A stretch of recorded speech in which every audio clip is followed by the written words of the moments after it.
Saudara-saudara yang dikasihi Tuhan Yesus Kristus, bolehkah kita bertanya di manakah Allah ketika kita sedang menghadapi pandemi dan juga ketika sedang menghadapi resesi? Boleh tidaknya tergantung pada motivasi kita.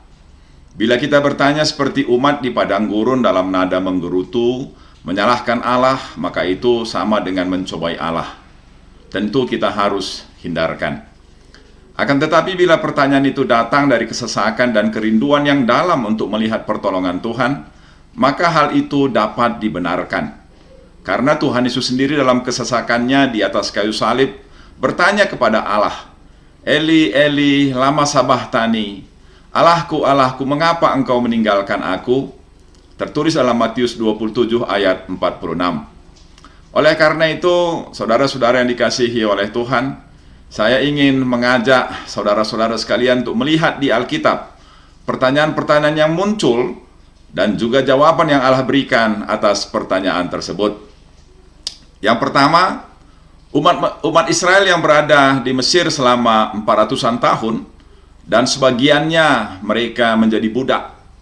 Jeritan dan teriakan mereka saat tertindas dan terancam dan tidak dibiarkan berkembang biak adalah sama dengan pertanyaan, di manakah Tuhan dalam penderitaan kami?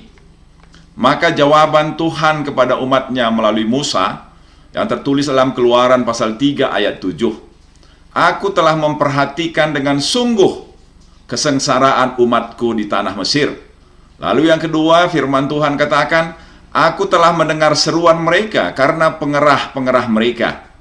Lalu yang ketiga, aku mengetahui penderitaan mereka. Di pasal 3 ayat 8. Sebab itu aku telah turun melepaskan mereka dari orang Mesir, menuntun mereka keluar dari negeri itu ke negeri yang baik dan luas, suatu negeri yang berlimpah-limpah susu dan madunya.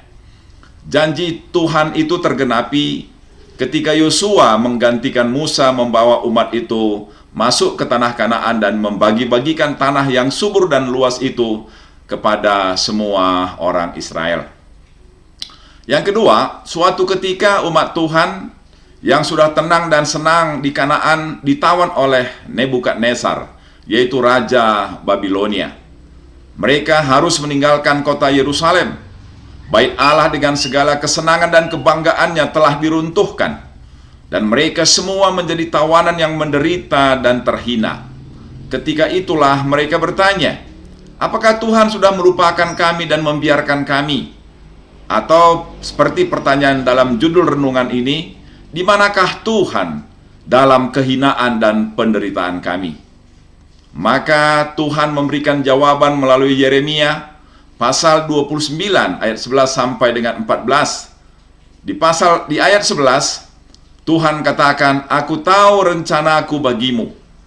Rencanaku adalah masa depan yang sejahtera dan penuh harapan. Ayat 12, kamu akan minta tolong kepadaku, berdoa kepadaku, dan aku akan menjawab doamu.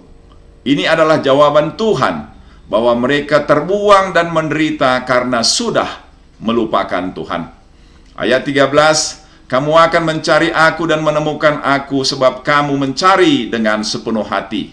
Ini pun juga adalah jawaban Tuhan atas kesalahan mereka, karena tidak mencari Tuhan dengan sepenuh hati ketika mereka berada dalam kesenangan dan kenyamanan di Yerusalem. Dan ayat 14 firman Tuhan katakan, kamu akan kukumpulkan dari tengah-tengah setiap bangsa dan dari setiap negeri tempat kamu dicerai-beraikan dan dibuang. Kamu akan kubawa kembali ke negeri asalmu ini serta memulihkan keadaanmu. Jawaban Tuhan jelas kepada umatnya. Mereka terbuang karena dosa mereka, akan tetapi rancangan Tuhan tetap atas mereka. Dan ketika mereka berseru dengan sepenuh hati, maka mereka akan menemukan Tuhan. Dan Tuhan mengumpulkan mereka, memulangkan mereka, dan memulihkan keadaan mereka. Janji Tuhan itu pun tergenapi ketika masa Raja Koreshi, mereka disuruh pulang kembali ke Yerusalem. Mereka pulang tidak dengan cuma-cuma, tetapi membawa banyak emas, perak, dan ternak, dan lain-lain. Pemberian dari raja dan masyarakat Persia. Tertulis dalam Esra pasal 1 ayat 6. Yang ketiga, Suatu petang, Tuhan meminta murid-muridnya menyeberang dengan perahu. Ketika di tengah danau mengamuklah angin taufan yang sangat dahsyat, dan perahu mereka mulai penuh dengan air. Oleh karena itu murid-murid menjadi panik dan ketakutan. Mereka mencari Tuhan dan menjumpai Tuhan sedang tidur di buritan.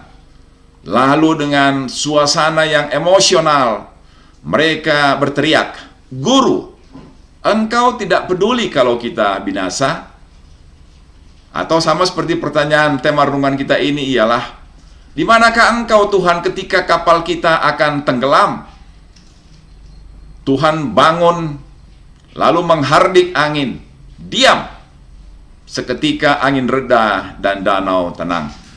Setelah itu Tuhan berkata kepada mereka, "Mengapa kamu begitu takut? Mengapa kamu tidak percaya?" Markus 4 ayat 35 sampai dengan 41. Saudara-saudara, murid-murid bertanya, "Guru, Engkau tidak peduli kalau kita tenggelam dan mati?"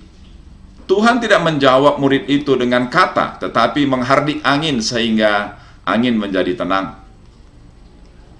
Kemudian dua tanggapan Tuhan ialah, "Mengapa kamu begitu takut dan kamu tidak percaya?"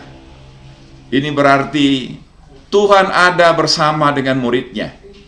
Tuhan peduli pada muridnya dan menenangkan taufan. Tuhan ingat murid supaya jangan terlalu takut dan jangan tidak percaya. Ini teguran Tuhan, peringatan Tuhan kepada murid-murid. Saudara-saudara, berita orang yang positif corona hari lepas hari semakin naik dan semakin banyak. Dan juga orang yang meninggal karena virus corona. Juga resesi ekonomi yang sedang terjadi dengan segala kesulitan keuangan. Yang wajar kalau membuat kita takut dan bertanya, di manakah Tuhan di tengah pandemi yang sekian lama dan kesulitan ekonomi yang juga sudah mulai terjadi di negeri kita? Maka firman Tuhan sudah memberikan jawaban kepada kita. Tuhan tidak pernah meninggalkan kita. Ibrani 13 ayat 5. Tuhan menyertai kita senantiasa, Matius 28 ayat 20. Dan Tuhan terus bekerja untuk kebaikan kita, Roma 8 ayat 28. Oleh karena itu, saudara-saudara yang dikasihi oleh Tuhan, marilah kita dalam situasi ini mencari Tuhan dengan sepenuh hati. Jangan lagi mengandalkan kekuatan kita sendiri dan akal budi kita yang sudah terbukti tidak sanggup untuk mengatasi virus corona ini. Amsal 3 ayat 5. Jangan tidak peduli kepada Tuhan, tapi juga jangan terlalu takut. Mari kita tetap percaya kepada kasih dan kuasa Tuhan yang akan menolong kita melewati masa-masa yang sulit ini dan akan membawa kita ke hari depan yang penuh dengan damai dan sejahtera. Tuhan Yesus memberkati kita. Amin.